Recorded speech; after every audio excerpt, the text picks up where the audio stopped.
Morning, everyone, and welcome to the Good Morning Education Show. My name is Rotimi. It's a pleasure to be here, and we are live once again.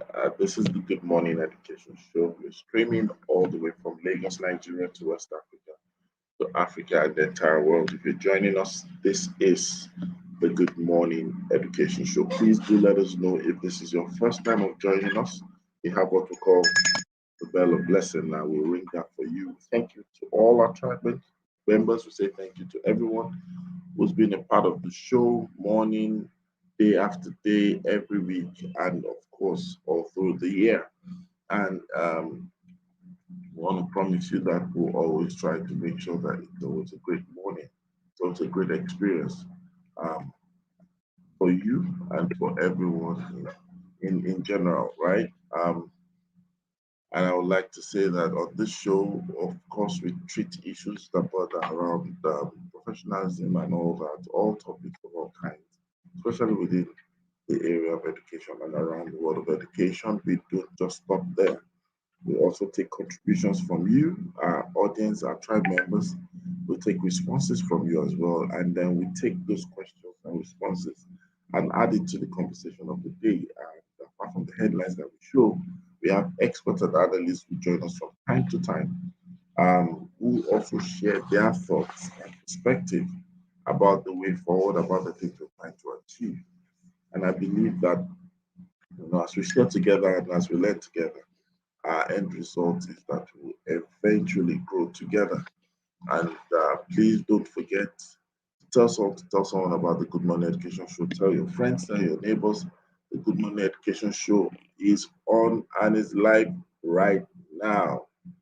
And we're excited to be having you here today. Today we're going to be having a great conversation, and it's just to kind of inspire one another to doing as much as we can. I'm going to try to take one or two headlines, and then from there we'll have the conversation today. So what we'll be looking at today is it's more like taking things into more practical perspective to be able to ensure that we get better value, better outcome, and also to get people to translate knowledge and exposure or experience into reality. So that's what we're going to do today. And we have one of our analysts here. Good morning, Fee Folufalo. Welcome to the show. Good morning, Timmy, and Happy New Year to the Good Morning Education tribe. It's good to be here and hoping and praying that this year is a bigger year for us all, a year of no limits. Absolutely, yes. No limit in every form. And we have a headline that we'd like to tackle this morning. The headline says Funding, Teachers' Motivation, Infrastructural Development, Top Stakeholders' Expectation in 2022. The conversation and comment on this. Okay, looking just quickly catching up on that, funding, teachers' motivation, infrastructure, stakeholder. Okay, so looking at these three areas, funding, teachers' motivation, and infrastructural development, yes, those are very key to our development in the education sector. But I would also say that in addition to this, we should add safety, both physical, mental, psychological safety to this, so that this year we will be doing something different. We will not just expect to do it the way we've been doing it all the time and expect that at the end of the year we'll have a different result. Thank you. Thank you very much. Of course, I believe that safety is an issue, even though it's not really on the list and of that individual, but safety has become a universal mantra, especially in our own ecosystem, judging that several issues are coming up that borders about safety. So we're not talking about abduction alone, but we are talking about internal realities, social realities that students are having to contend with, that parents are having to contend. All right, so we will be moving to the conversation of the day, and our topic somehow has a kind of rhyme or connotation with the national anthem. Sure, when people listen to the national anthem of Nigeria, the very first stanza says, "Arise, O compatriots." And then the second line in that first stanza, you have Nigeria's call obey. So I'm decided to take from that excerpt to talk about that in our conversation today. Our district's call obey. Our district's call obey. And this topic, basically, I know that for some time we've deliberately, been talking about uh, impact. We've been talking about conversation that has to do with, people getting to see how they can reach out for more, how they can become more. But then we also want to realize that, or we also realize, sorry, that as people begin to frame their thoughts on the things to do, um, they can start with the most obvious and the easiest path, which is, spending time to take a closer look to their own environment, their own host community where they are, and ask themselves, what exactly is the call for this environment? What exactly is the call for this location or locality? Because there is a call for you and I, there's a call everywhere. And so while we sometimes try to, help and save the world, our own world also is in need of a savior. So let's hear from you, Fee, from that introduction. What do you think? And um, break the ground. Thank you.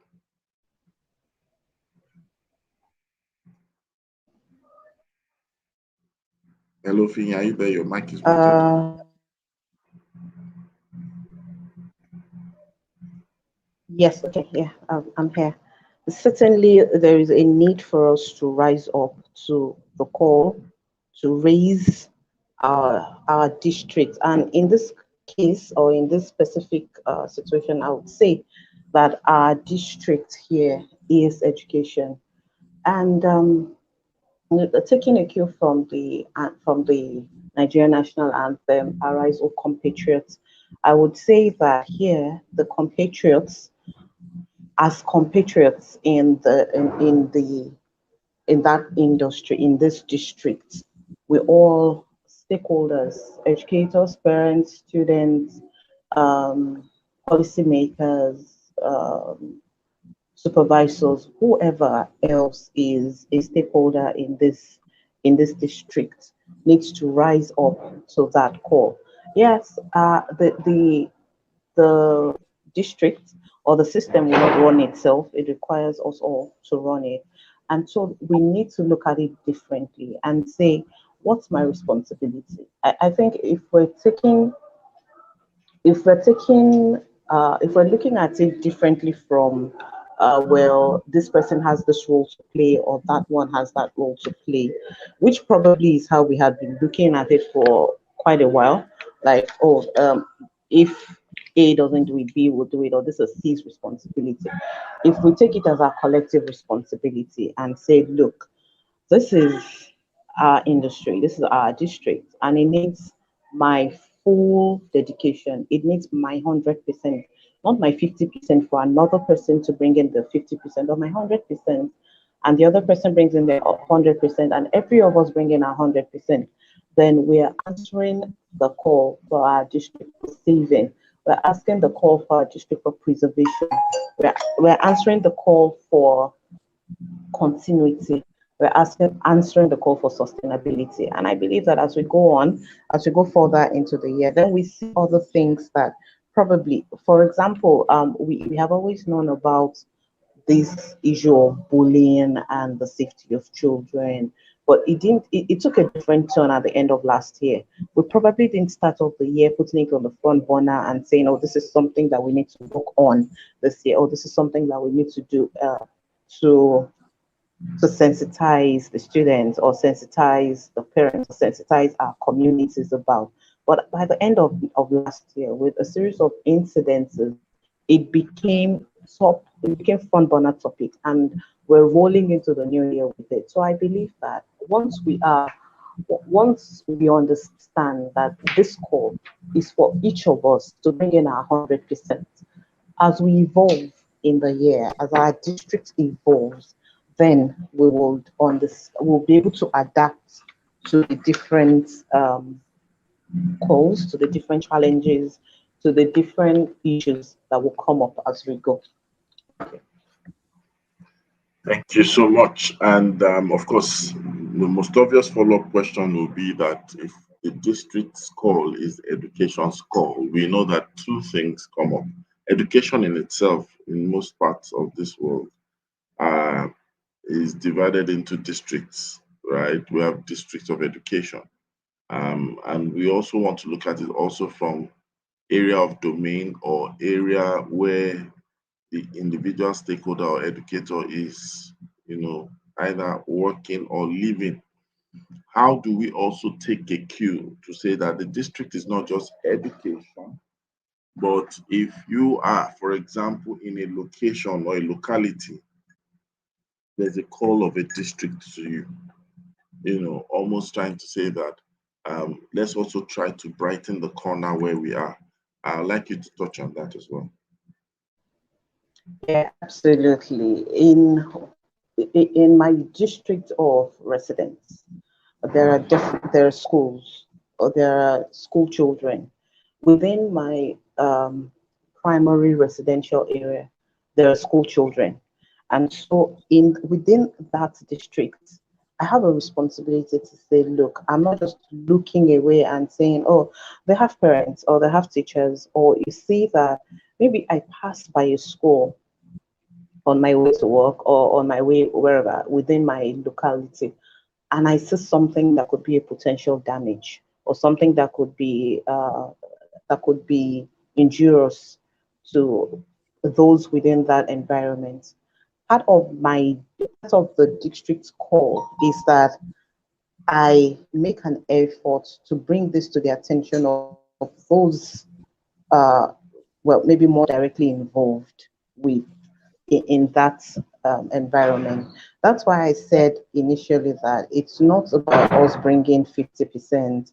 It's not about us bringing, oh, let me bring my 25 and then I expect three other people to bring the 25. It's us bringing 100 and saying, look, I'm seeing that the people within may not be able to see what is going on the outside, or maybe because I'm not directly involved with that district, so I'm able to gather more information. I'm able to listen and hear, or I hear what the feedback that people give. If it's something that think that I should be able to find a way to pass this, saying that as a group we belong to the umbrella district of education. So for me, for each of us, to there is the need to take responsibility for each of our districts, local or not, whether we're directly involved or not. That's what brings us together as a group to say, yes, we are actually obeying the call. It shouldn't be a thing of, oh, while I try to grow or while I try to make sure that my own sector or my own segment is growing, I turn a blind eye or a deaf ear to every other district, even though I could intervene and it could save us a whole lot of headaches and a whole lot of issues. Thank you so much. Thank you for that clarity. I'd like to welcome Dr. Aderisola Adio Adepoji, aka Grant Mama, aka Mentor Mama, aka Money Spinner. Should I continue? Good morning. How are you doing? Good morning, Faye. How are you doing today? Welcome to the show. Very well, thank you. We're talking about our district's call obey. I'm sure that title probably would give you like this thing is sounds familiar, right? Almost like the second line of the national anthem that says, Nigeria's color bay. So we're now saying our district's color bay. Everyone, and from what Finn has also said, everyone must realize that there's a district. You could take education in this context as your district.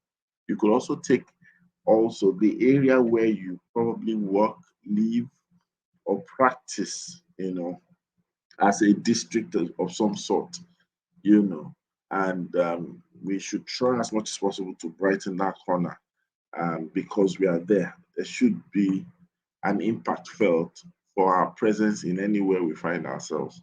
And pretty much that's what we've been able to say so far. So I'd like to hear from you, Dr. Denny. What's your concept about this? Do you think, or we should just mind our business and do our things? Okay, so I would say my opinion may be a bit biased because right from the word go, I've been an impact-driven person. So I think I'm one of those people that got to understand that some people may not be impact-driven, or like impact-oriented. So having said that, I think like I had to first think about why would someone be in a space and you just want to get money and go. Like for me, it takes time for me to understand the person's mindset or how their mindset is thinking. Because I always say why do you want to win once when you can win multiple times? And that is what I believe, that as in you working in a space and actually live as in doing beyond the call of duty is for you. Because I'm in education, as an education already gives you that, if you're in the education sector, it's more like by default, it presents you that platform where you can earn and also let your impact be felt by default. Some sectors may not have that by default, but education has that by default. Now, what I now think is the mindset that some people bring into this sector. You know that thing that Yoruba, they will say, "Ere teacher or lower," meaning that your reward is in heaven, right? As in, trust me, I always say, if you don't actually have that mindset in entering into education, you shouldn't be there, because I would say money should be like your second payment. You creating an impact in your environment should be your first payment. So when they now give you money, it's like somebody dashed you money. And that is the way I always say. And I believe every educator should, at least, if they didn't get into that sector with that mindset, I would say mindsets can be changed. You can, along the way, as in reorientate your mind to have that mind. Because trust me, education is one thing that I would say it keeps paying. It keeps paying. So you changing the narrative in a particular sector, as in the education or in a particular space that you are, means that generations to come, we see that as in, and we continue to it's a ripple effect. So Yeah. I would never say mind your business in the education sector. I'm not one of those that will go to class. I will see that a child or one student is I can feel it. You can feel the student needs beyond the what maybe chemistry you came to teach them in class. Don't mind your business. As in, you have to obey and probe a little further. It might just you might be saving a life. Let me put it that way. You may be saving a life. So you can't be an educator and say I want to mind my business. What is that? You are in the business of not minding your business. Absolutely. Thank you. Thank you. Thank you. And of course, how do we even get to, is the call selective? Is the call, um is it selective? Let me put it that way. Let me first ask Speed. Is this call a selective call? No, it's not a selective. It's 100% inclusive call. We can't afford to look one way and not look the other. We can't afford to acknowledge some and say, oh, so we disregard some. From the gate of our institutions to the classrooms, to the playground, to the teachers, to the students, to the staff, to everybody, this is a call to everybody. And for each of us, we can't say, oh, all I'm supposed to do is to man the gate. And so I sit there and I have from that position where I am, I have an overview maybe of the snack area. And I see that a nail is sticking out of a bench. And I say, well, that's my business. This is where I'm supposed to be. So it's not selective in any way. It's 100% inclusive, maybe 101%. This because we're talking about things that sometimes if something goes wrong, we may not have a second chance to make it right. So we need to be 100% in it, inclusive of every area, as long as it is part of our ecosystem, it's part of our business. Thank you. Demi, I'm sure you want to add to that. Yeah, I always say a small hole in a boat can sink that boat. And so it is, you can't say, oh, I will select, like Finya already said, I will select to do this and not to do that. At the end of the day, the effort may not be seen.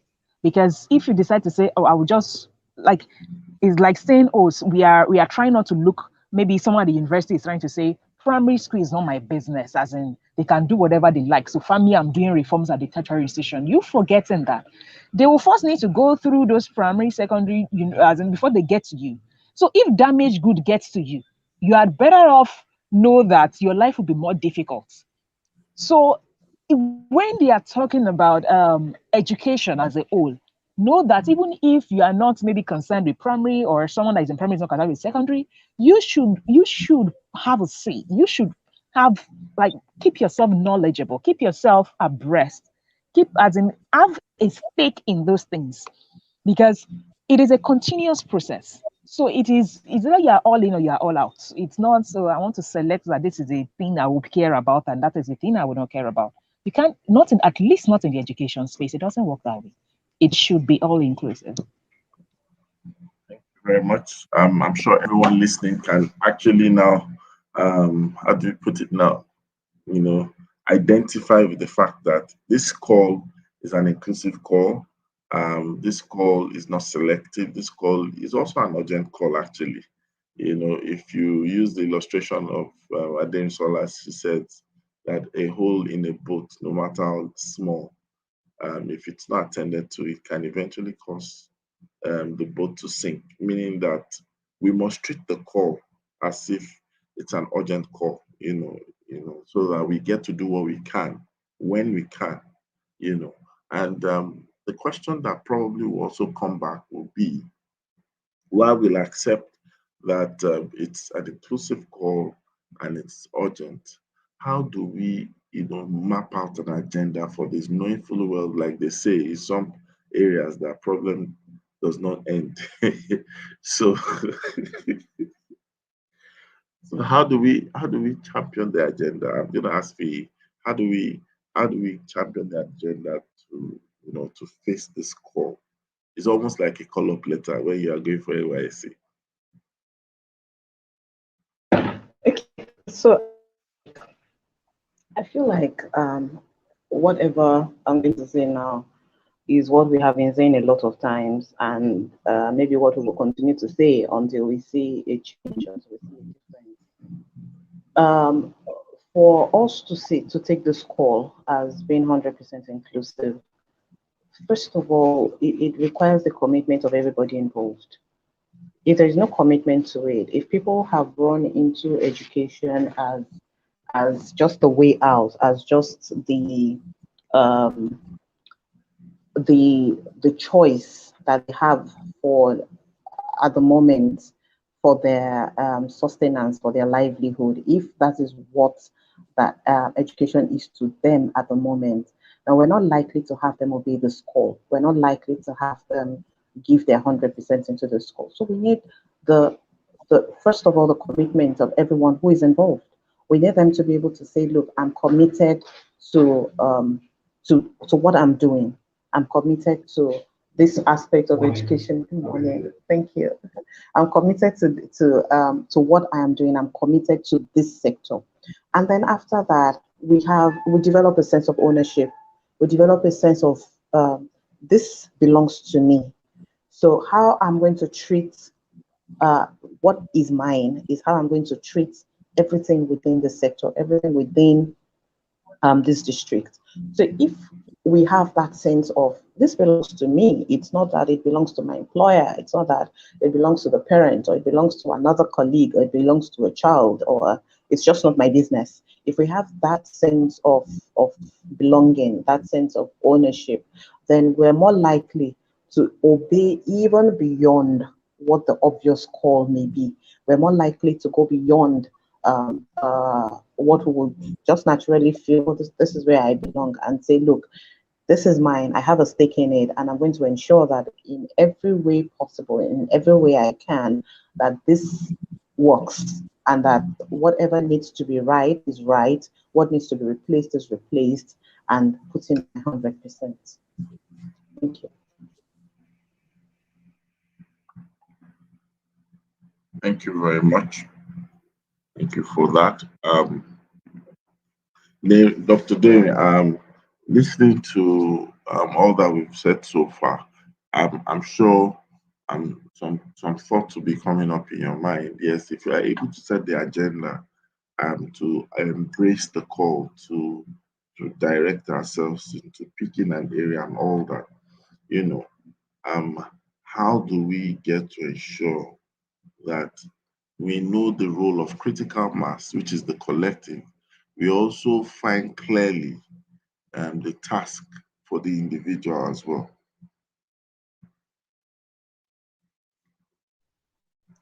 Okay, so we've talked a lot this morning about, oh, we have to do this collectively and all that.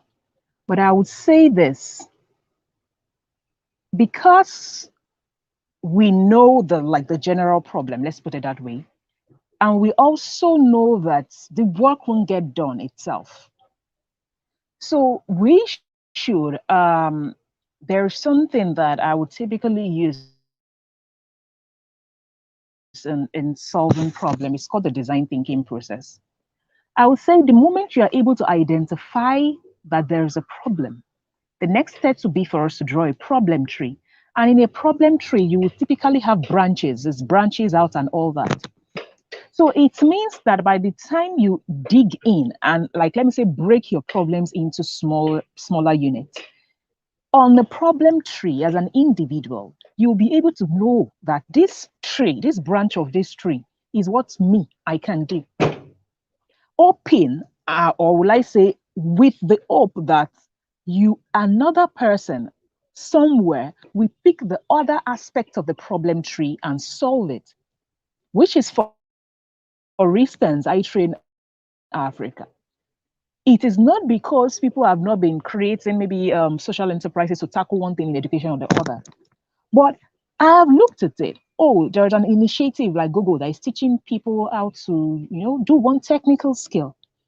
And I keep asking myself, what is lacking in these people, in the tech person that they are teaching technical skill?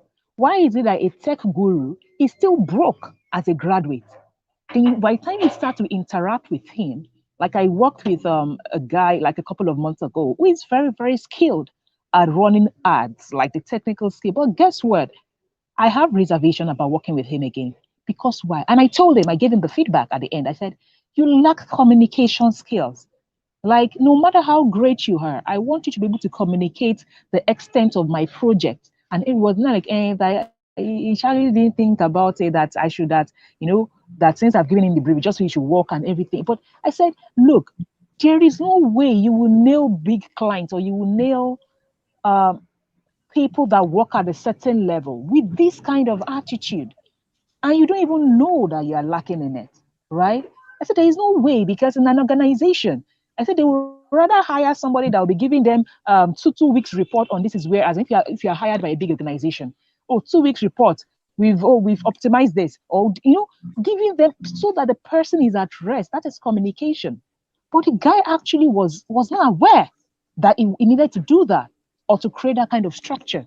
So, which is where as individuals, we need to identify what is existing. What is the main problem?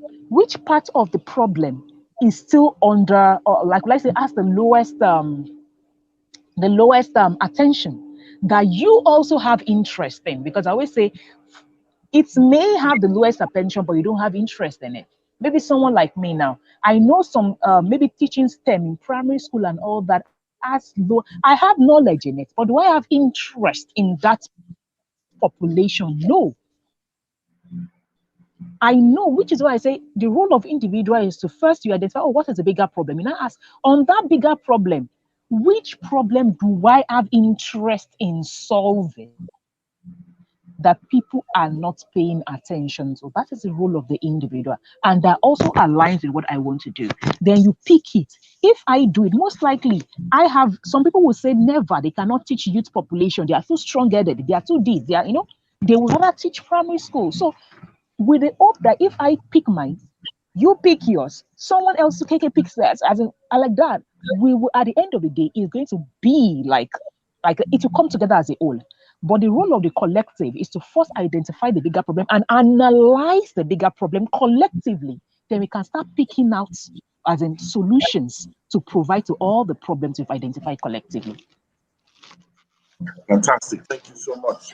And what you said is actually one of the reasons I normally say this to people, that by the time we begin to address the issue of, accepting our call, um, and also trying to champion change, you begin to realize that even though you're doing your part, the role of the individual, there's also the role of the collective.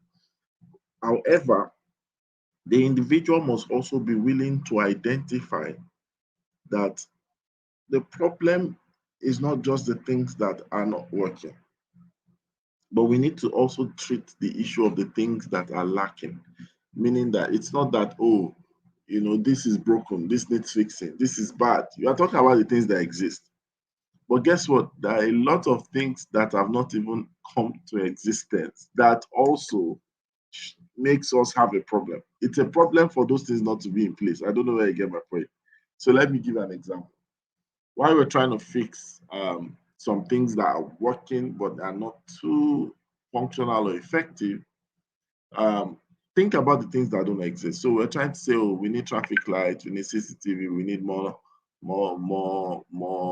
road safety officials and all the lights on the road. But think about the fact that we have missing um, full-scale water transport. We have missing rail transport intercity. We have missing light rails. Are you getting my point? Those things themselves, if they show up, they probably might also address in a bigger version some of the current problems that are tackling with. I don't know whether I get my point. And I really want us to look at it because we need to have the heart to be creative, not just in solving our problems, but to be creative in making calls out of a call. Our district call, we have answered. But there are many people that we might need to raise up to answer the call. I'm going to ask you that well, is it a question? I would like for you, not a question, but to jump in on that thought. What's our thought on it? Because I see what you're doing, Darren, and I want you to talk when it's your turn about I Train Africa from that perspective. So let's hear from Fee first. Fee, welcome back. Okay, thank you. I think I missed part of what you were saying, but am I to jump on the Yes, yes. so-called little areas that we overlook for the big areas? Is that what the question is? It's not. It's part of it, but I'm actually saying that how we are able to see there are calls within the call. You know what I'm trying to say? It's like Okay. you're championing something, and all of a sudden, I'm sure you even remember we were in a conversation recently where you raised the point after listening to someone that it seems like there's a general problem on this. Don't you think that Okay. we can use the opportunity to bring up something to address that? Even though Yeah. there's an answer to a call, but it seems like there are calls within a call.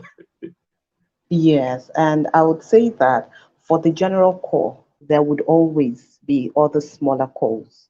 That would always because we can't have the big call without the small ones that make it up. So for us to say, oh, the big issue now is that we have had a reported death from bullying, that's a big one. What are the small calls that came up to that? First, do the children have interpersonal skills? Do they have relationship skills? Do they have the skills to express themselves? Do they have anger management skills? All of this come together first before we get to the point of a child taking out their frustration on another child through bullying. So we can't look at the big picture without looking at the micro, at the small pixels that make up that picture. So definitely, it's a yes for me that first we look at those small things. In fact, many times, once we handle the little details or once we handle the smaller calls, the big call just vanishes or it's taken care of. We just find out that it's not there anymore. So we realize, oh, okay, so all the while, all we needed to do was to fill the pothole, and there will be no longer accidents. We did not even need traffic lights in the first place. All we needed was for this pothole to be filled, and then we have eliminated accidents on this route. So it's essential for us to dig down and say what exactly is it that what do we need to put in place to ensure this is not happening, or what do we need to put in place to ensure this is happening? Why do we have parents who join their children from the school? What exactly is it? Is it one person? Is it our entire system? Is it our relational system? Is it our curriculum? Is it our results? Is it the way the children feel in school? What exactly is it? And once that is handled, we find out that the big call is solved and is a walkover. Thank you. Thank you very much. Jamie, I'd like you to hop in on that, and then I'm going to come to Lusola. So hop in on that with special focus on our trainer. Thank you. Okay, thank you very much. And I like where Fini came from. Like, the bigger things will disappear if you treat the smaller things. And it is cheaper. And it is, and I will go from, I'll give a typical example of like what we are doing at iTrain Africa with the mentorship program that Mr. Olumide is on. He's going to be our faculty for this week, this Sunday.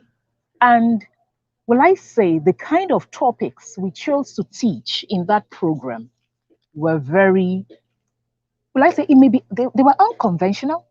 And however, the thoughts that went into selecting them in that order was very, very like deep.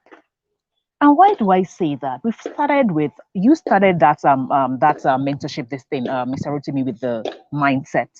You first have to be able to think that where do we have major problem? Oh, our youths are not they are not employable. Our youth, they are not at par with the global this thing. They can't represent, they can't do this and they can't do that. That's the bigger problem that we have. Now ask yourself, where does this problem originate from? Which is what I always say, if there's anything I learned in 2018 that's changed the way I think greatly, it's a design thinking process.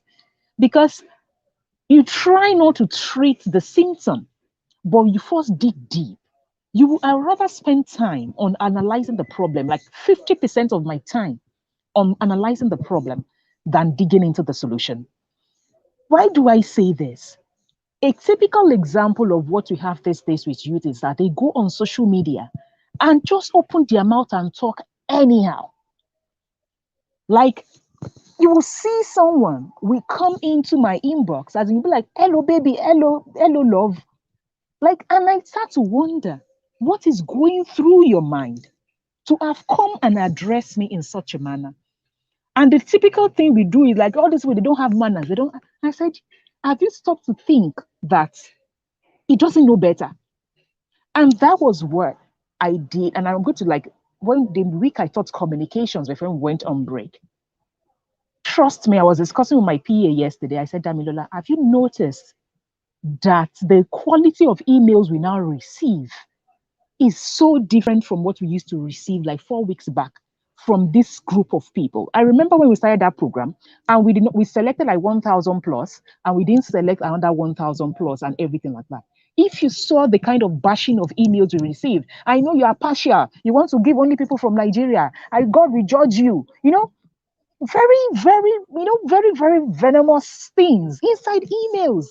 Like this one, that one, different things. And probably for me, I just as my people, my staff, they were like, what?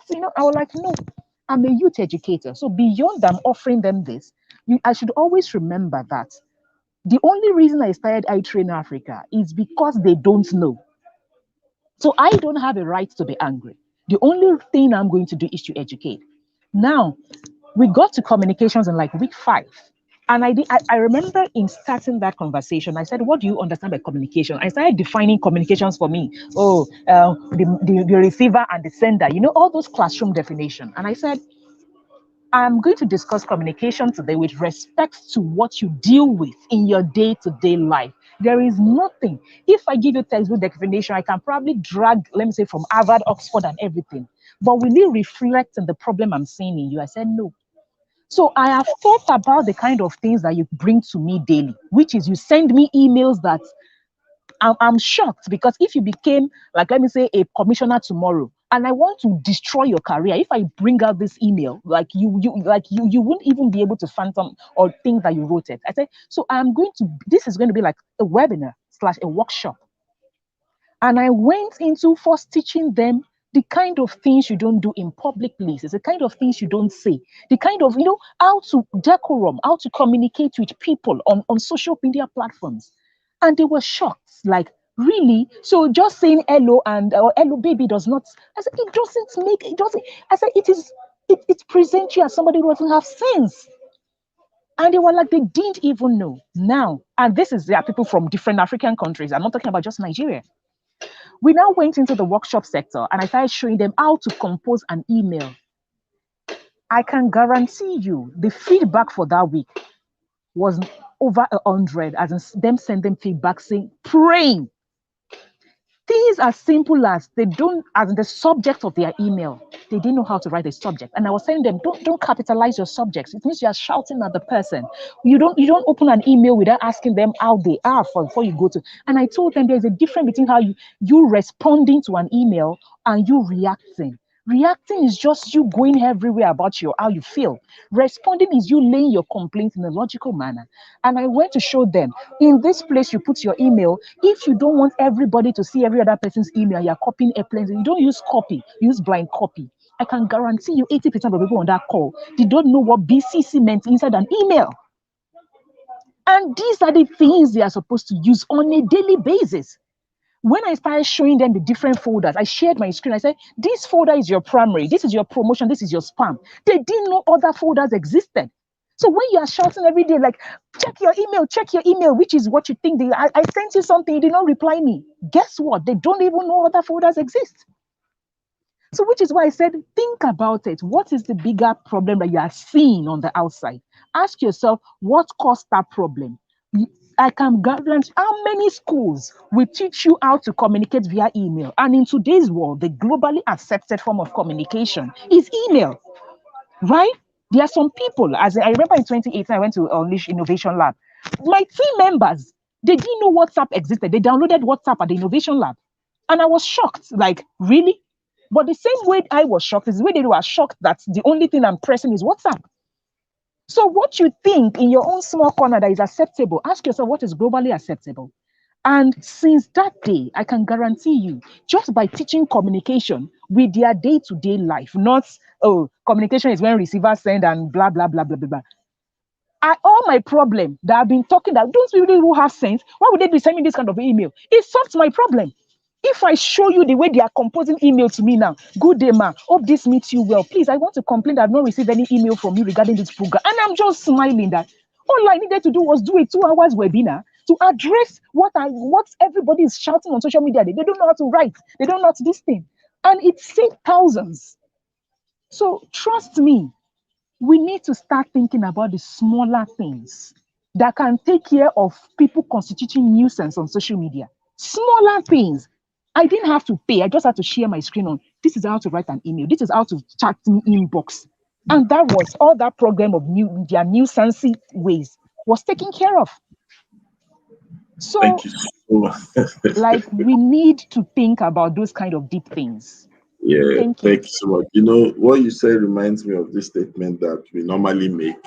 And I heard that statement from Fela Dutoye many years ago.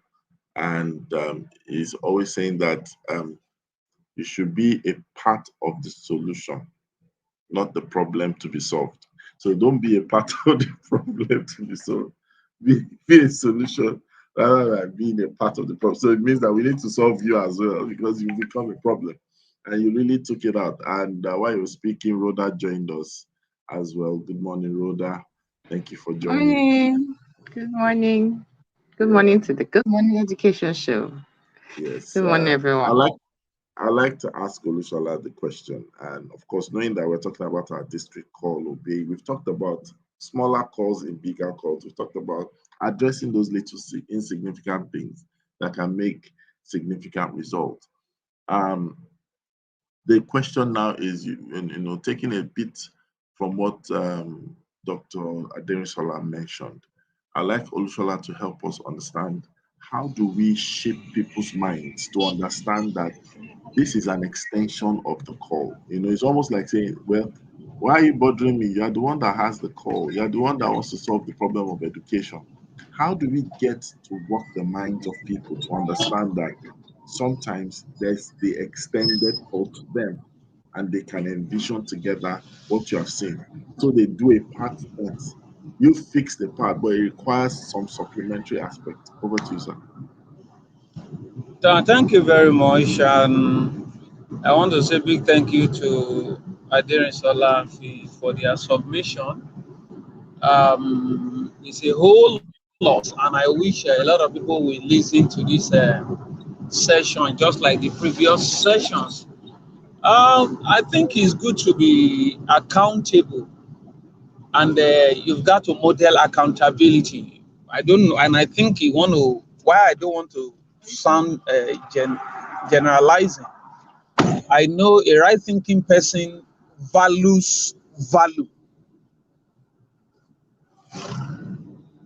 Even somebody who is not doing fine knows what is good and appreciates and want to toe that line. So for me, is modeling what you want to see in others. And when you have your proficiency and you are passionate, passion is contagious. Yes, there are people in your circle of influence who have come to believe in you so much that whatever they see you lay hand on, that thing is in the right direction. There are people, once I see their post, even though I will see read through, I know what they are going to write. I know what they want to say. So even if I don't read and share, I am not too edgy. I'm not throw balance. Why did I share something like this? Because I've known them. I know what they stand for. I know what they will say. I know what they will write. I know their value system to some level. So what we can do in order to help others, I have given that illustration here that having a win-win situation in a situation where that is a little bit chaotic or turbulent, it's like you have to catch a fowl. If you keep running after the fowl keeps running around. Or you are asked to catch a goat, especially this local black one. You are going to have a good run for your sweat that day. And so instead of running after the thing up and down, why don't you look for what the thing likes to eat and be pouring it down? The thing comes eating, and you walk towards the direction you want that goat to go. It will save you time, it will save you energy, it will even save you stress. Just walk towards the direction you want that goat to go and keep dropping the bait for the goat as you walk along that path. So it will not be you chasing the goat, now it will be the goat following you because the goat is being given value. The goat is being nourished. The goat now sees you as a friend, as somebody who is a supporter. So if you want others to join, you know there are people in the office. What I do, somebody walk into my office, or I'm talking to a group of students, I say,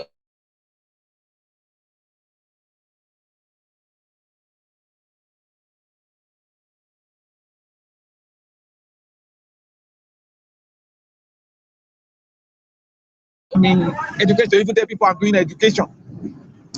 I don't need to tell you why are you battling this. What I just need to encourage him and tell him the lovely aspect. And at times I go out of my way, give them one of my books to go and read. And say, some other people will be saying, why you didn't give us? But you are not in my constituency. He is in my constituency, so I'm dashing in this book. You can so whet people's appetite after 30 minutes of conversing with you that you. What we need to do, by the time we bring our proficiency to bear, and also we are passionate about what we are doing. Look at what Darren has just said. Some of those students will connect with her forever. I can't imagine somebody send you a mail and you are being partial for a training you never paid one dime, and you are saying God will judge somebody. Who does that? But the problem is that this guy doesn't know even better. They are so raw, they are so crude. You need to sympathize with their situation. So that is why, if you want people to go your way, don't just talk the talk, walk the talk, and let people see you walk the talk, and let them go your direction. In fact, some of them will come willingly and say, see, I want to help you. One of the mentee that chatted me during this course was like, she's fed up. She's about changing her career. But by the time I was done with her, I can send you the message she sent to me. Because she was beginning, she was getting fed up, and nobody's accepting her, this and that. But now she sees.